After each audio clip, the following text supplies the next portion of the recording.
Certains ici, vous avez succombé à vos faiblesses.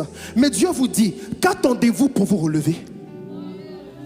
Vous qui avez succombé à vos faiblesses, parce que vous êtes nombreux, tu as commencé à servir le Seigneur et tu as commencé à repratiquer certaines choses que tu avais abandonnées. Mais Dieu me dit de te dire, frère, toi qui es tombé, toi qui as repris ton vomi, qu'attend Dieu pour te relever? Bien souvent, le fait de ne pas se relever est un signe d'orgueil. Le fait de parfois rester à terre est une forme d'orgueil. Pourquoi? Parce que l'enfant de Dieu qui reste à terre s'appuie sur sa justice à lui. Lorsque vous vous relevez, c'est pour vous baser sur la justice de Dieu. Et beaucoup, en cette génération, vous ne servez plus Jésus.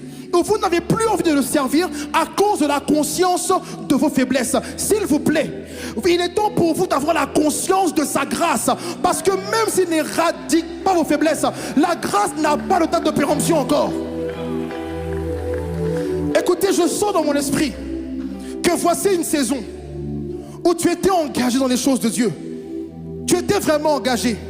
Mais tu t'es rendu compte qu'au fur et à mesure, tu as commencé à pratiquer certaines choses que tu avais abandonnées. J'entends aussi ceci. Certains, vous avez commencé même à pratiquer des péchés que vous n'avez jamais commis auparavant. Il y a des péchés que vous avez expérimentés en Christ.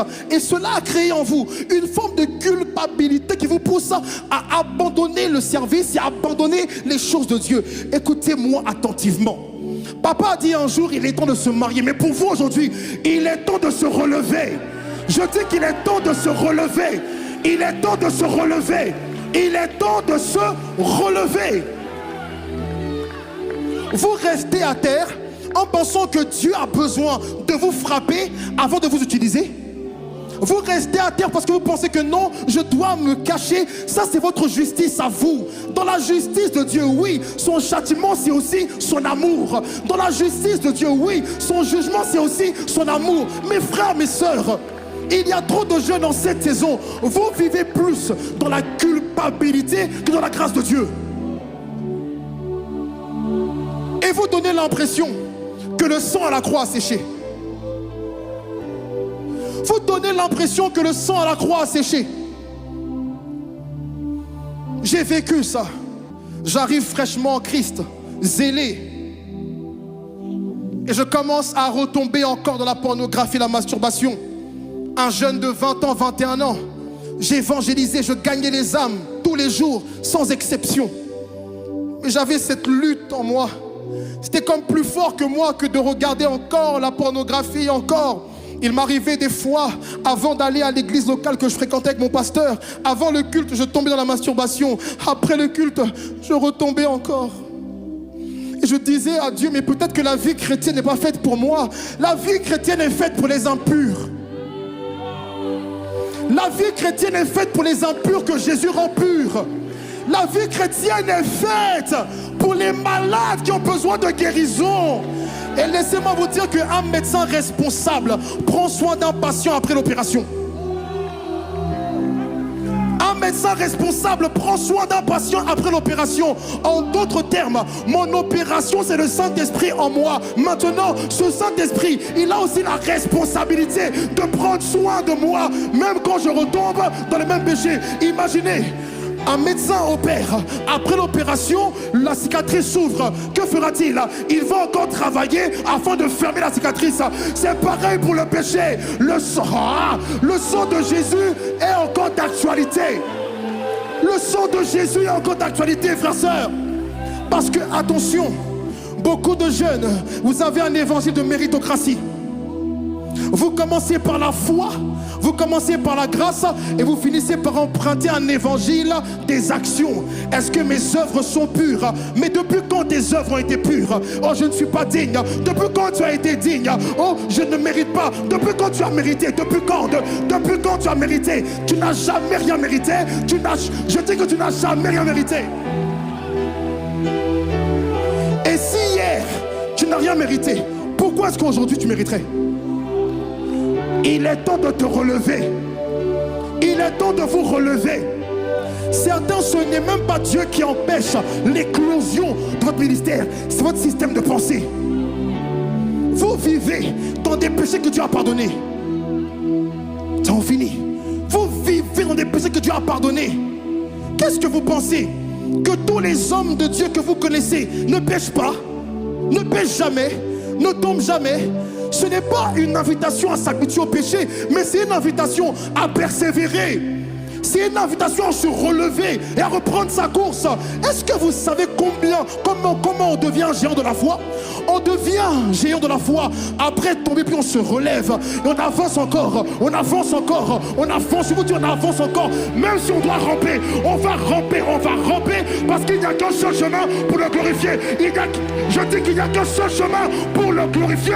Il n'y a qu'un seul chemin pour le glorifier et c'est le chemin de sa grâce. Oui! Le temps est fini. Mais j'ai un dernier point, on va prier.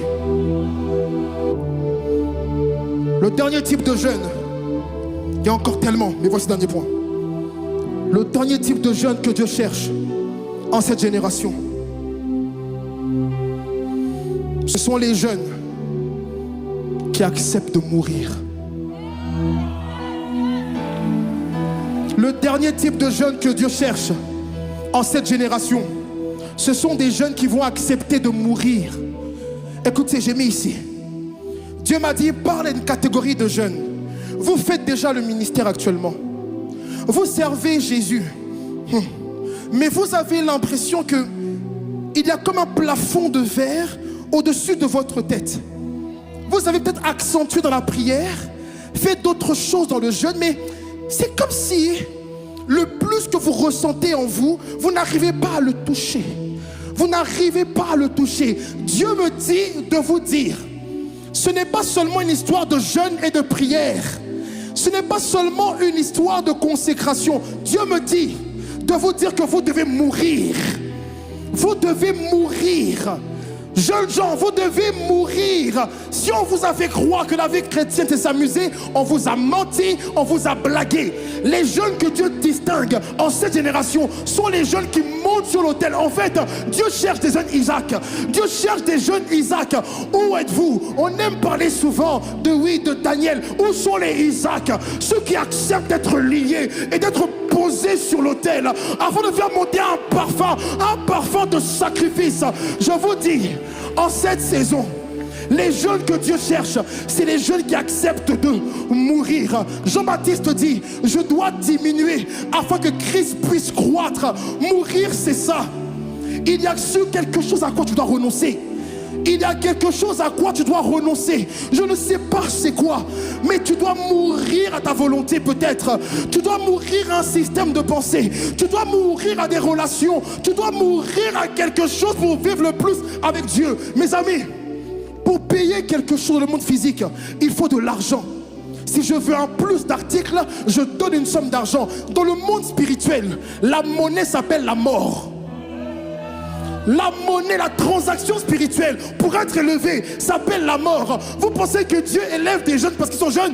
Dieu élève des jeunes morts.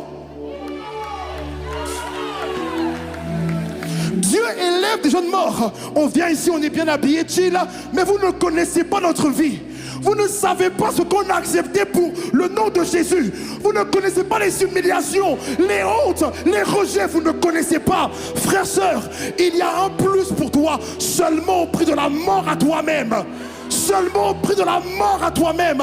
Il y a un niveau où vous ne pourrez jamais aller avec Dieu si vous ne décidez pas de mourir. Qu'est-ce que vous croyez? Vous pensez que je mérite d'être ici? Je ne mérite rien. Mais j'ai semé la mort. La mort vous distingue, la mort vous élève, la mort vous ferait un chemin, la mort vous rend visible là où on ne voulait pas vous voir, parce que la mort touche le cœur de Dieu. Vous devez mourir. Vous devez mourir à quelque chose, renoncer à quelque chose. Vous devez vous dépouiller de quelque chose. C'est le prix à payer pour être demain un nouveau général de Dieu. Tous nos pères ont accepté de mourir. Et je sais que ce n'est pas facile. Je sais que mourir à soi n'est pas facile. Mais c'est encore plus dur, frères, sœurs, que de ne pas mourir et de vivre dans les regrets. Judas vivait dans les regrets. C'est à cause du regret qu'il s'est tué. lorsque tu ne meurs pas à toi, tu auras la pleine conscience, comme le jeune homme riche, de ce que Dieu aurait pu faire avec toi. Le jeune homme riche voulait un plus de Dieu. Il dit, que dois-je faire? On lui donne la réponse, on dit, va, vends ce que tu as et reviens. Ah, il est triste, il dit, bon, non. Mes amis, toute sa vie, il allait repenser à ce moment où il devait abandonner quelque chose. Il devait renoncer à quelque chose. Il devait se dépouiller de quelque chose. L'appel que je lance pour finir, mes frères, mes sœurs, quand je dis que Dieu veut ta jeunesse, ce n'est pas seulement un slogan pour faire beau. C'est un slogan pour vendre sa vie à Dieu. C'est un slogan pour se dépouiller, pour se donner entièrement à Dieu. En fait, Dieu veut ta jeunesse, veut dire devenez esclave de Jésus-Christ. Devenons ensemble esclaves de Jésus. Mes amis, le temps viendra où ces choses n'existeront plus. Le temps viendra où tout ce que nous sommes en train de voir va disparaître. Mais une seule chose subsistera, c'est Dieu et sa parole. Dieu et sa parole. Alors il est temps maintenant d'accepter Jésus, de vous dépouiller et de réellement venir à lui. Car vous passerez à côté de votre véritable vie. Votre vie est dans votre mort. Et votre mort est votre vie en Christ. Il est temps de mourir.